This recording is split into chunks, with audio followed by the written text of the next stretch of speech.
Welcome to this predictions breakdown of the main card for UFC Fight Night Thompson versus Holland.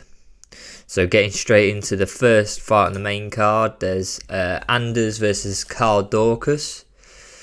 I think Dorcas has this really. I think the younger man, I think he's got the good ability on the ground, which I think will, over the 3 rounds, get the decision for him. I think overall he's got the...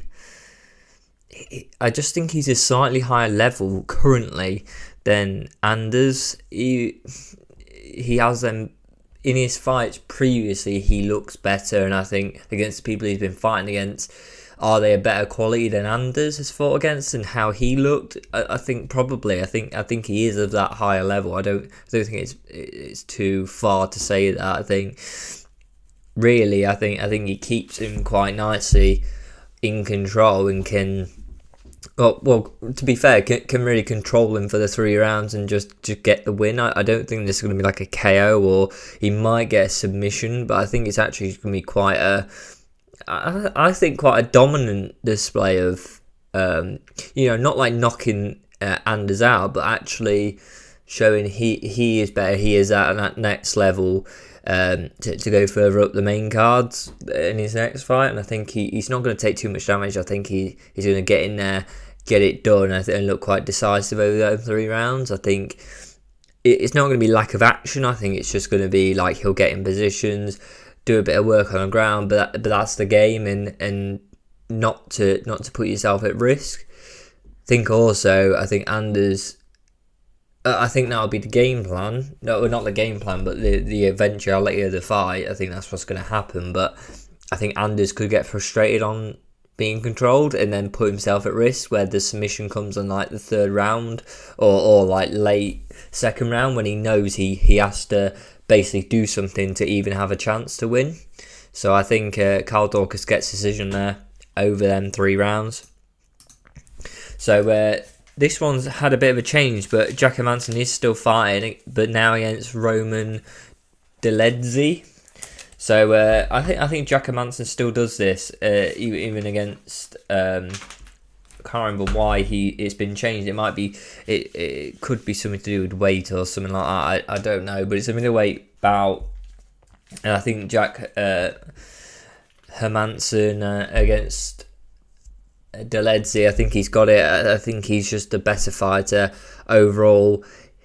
Jack Hermansson's ranked as well. He's gone against better fighters. He's done overall better against the people he's fought, who are, I think, of a higher quality than Dolidze's fought. So I think it's quite an obvious showing. I think it's I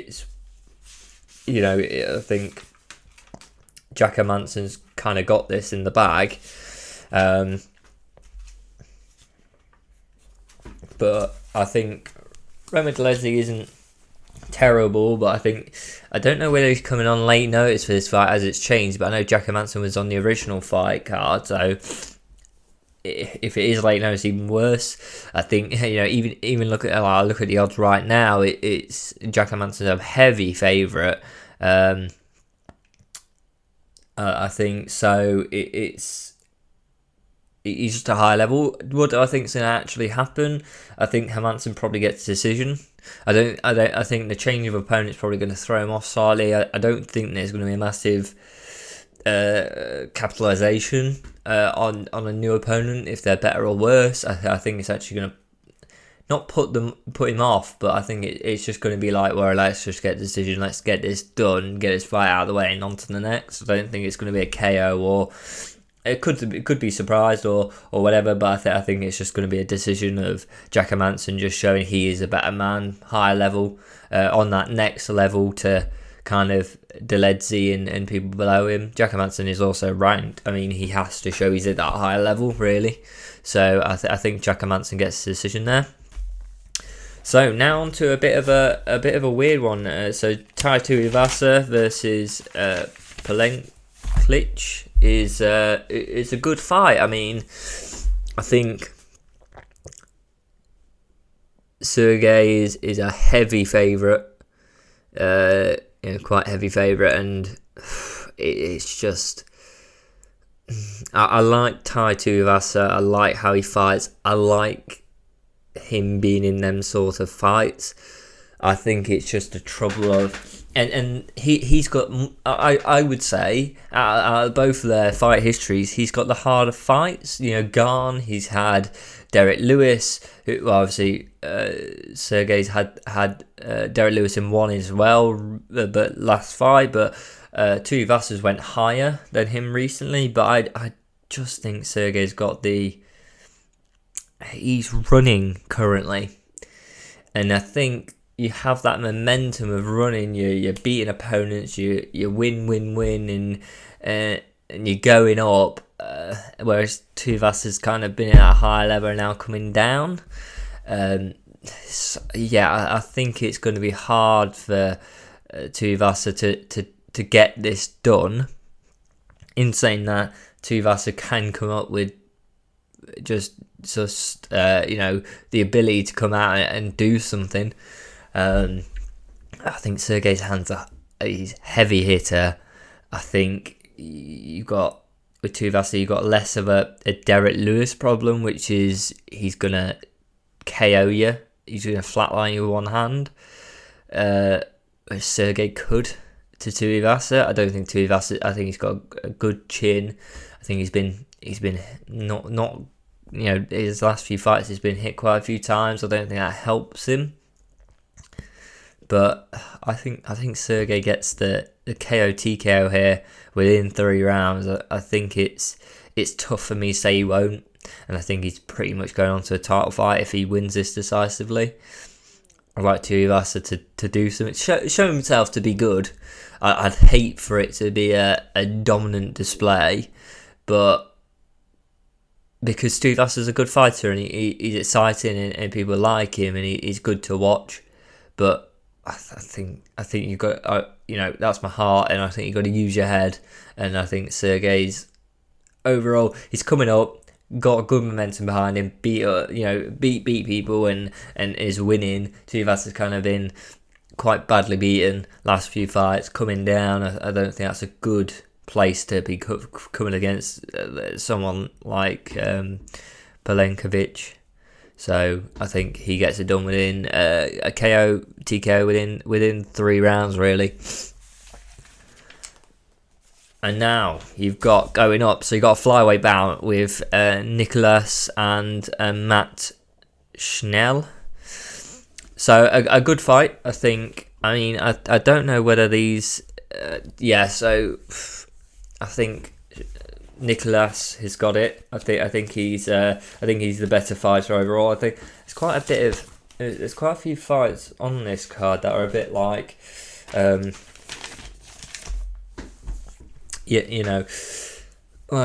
don't know. Like I don't see how Nicholas won't do it. You know what I mean? It's that type of fight where I don't see he has very good results recently. I think he'll show how good he is with this fight. I think he'll go up to the higher echelons of this division with this fight, which is good. Getting someone else up that flyweight division to challenge the top end of it. I think you need more of that with the flyweights. I think it's a bit of a problem with the flyweights that you've got. You just need to get these new guys up there a bit more, just because you need new challenges. You can't just have like the same 3-4 guys, kind of always in the talking. So I think it's good. I think you want to get one of these guys up to they're 6th and 7th rank currently, and this will probably take them to at least 3rd, 4th title picture. So whoever wins will be good for the flyweight division. I think. I think Chanel could be a problem, but it's a trouble is that Mateus has been so good recently. Mateus Nicolas, I don't understand how you wouldn't get. I think it's going to be decision. I don't think it's going to be like a KO TKO. But kind of because of the weight as well. I think it's a lot harder to knock someone clean out in flyweight, but I think it's going to be decision. But I think Mateus Nicolas is going to get it quite convincingly. I think it's going to be he's going to show his class over the 3 rounds, is how I normally put it. With someone who's going to not just it's not going to be an embarrassment, but it's just going to be like he's going to be okay. He's going to get 2 for every one, or you go for the leg kick, he's going to check it and hit you, and it's going to kind of show you up for being not as good. Now, going on to the next fight, so into the welterweight division, you got Dos Anjos versus Brian Barberena. I think Dos Anjos gets this done. I think this could be the highest, at least on the main card, the highest. Dos Anjos is so favourite, in the odds. But there's a reason why. He's fought top guys. He's got the experience. He's at top end, and Barberena is coming in on the US card, fighting in Orlando, mainly because he's going to have supporters there who are the US fans he's going to have, and Dos Anjos sells pay-per-views because he's that big name that's been in the sport for ages. So I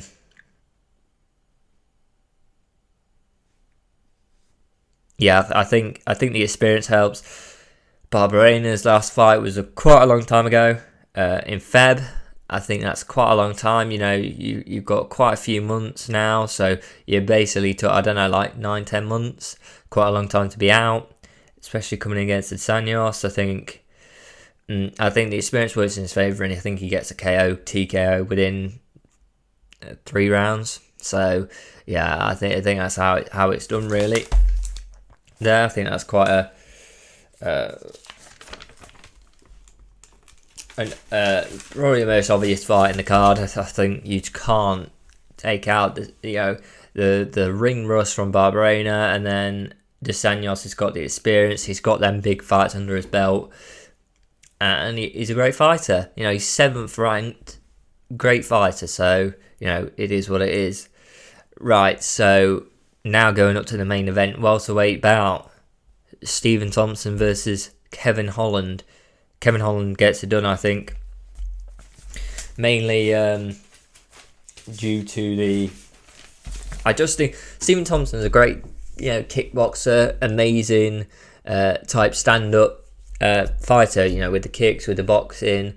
I think he's got. It's not a kickboxing background. I think it might be. Is it karate or aikido? I can't remember which one, but top tier. Top level, he's obviously gelled stuff together. In his stand up, you aren't just one now. When you're at this level, I think he is a great stand up fighter. I just think Kevin Holland has got just the more things that he could do. Thompson wants to stand at you at kickboxing range and do it like that, and Holland, look, if that doesn't work out for Holland, stay in that type of fight, he can just switch it up and make it more favourable. So make it more favourable toward the ground, to the grappling, to a less like kickboxing fight, but more like a clinch game, or a takedown and get him on the ground. And I think it's just that. I think Thompson is very good on stand-up, and if you stand there with him, he's got a very good chance of beating anyone. But I think the reason why he's not the top of the division is because people can change it up. At this level, people change it up, and he will get wins against people who want to stand and bang with him, because he is great. He is amazing. But Kevin Holland is just a bit too smart. In his previous fights, he's smart enough. He does muck around. He doesn't do unorthodox things that could catch Thompson out. But I think Kevin Holland just goes at some point, probably second round. Thompson starts, second round, starts getting a bit of momentum, takes him down, clinches him, does whatever, then goes back to the stand up again, trying to do something, and it kind of disrupts Thompson from just having a pure, tires him out and a bit. and makes him a bit slower, which will help Holland just to stay out of range of certain things that Thompson wants to get him with. So I think though, on the opposite side, Holland doing all these unorthodox things can mean he makes a mistake, and I think Thompson's going to be the one person really who is going to catch you out. What is my opinion overall? I think Holland does it. I think he gets the decision. I think he looks quite good. I think he looks very good. I think Thompson looks good though. I think they both look good. I think it goes to the decision third round. I think it's probably like a split decision or something, where Thompson wins a round. Just it's a 10-9 round, and then Kevin wins the other two. Like that, a split decision, but like as in like Thompson will win one of the first two rounds, and then Holland will win the second or third.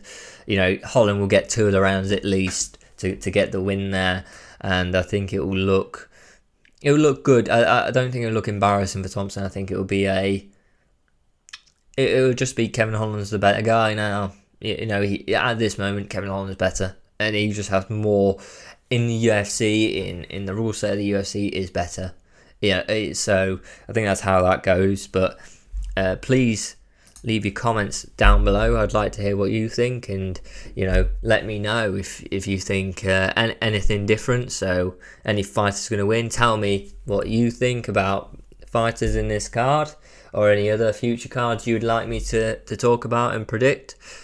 Please like, subscribe, and I'll see you next time. Cheers.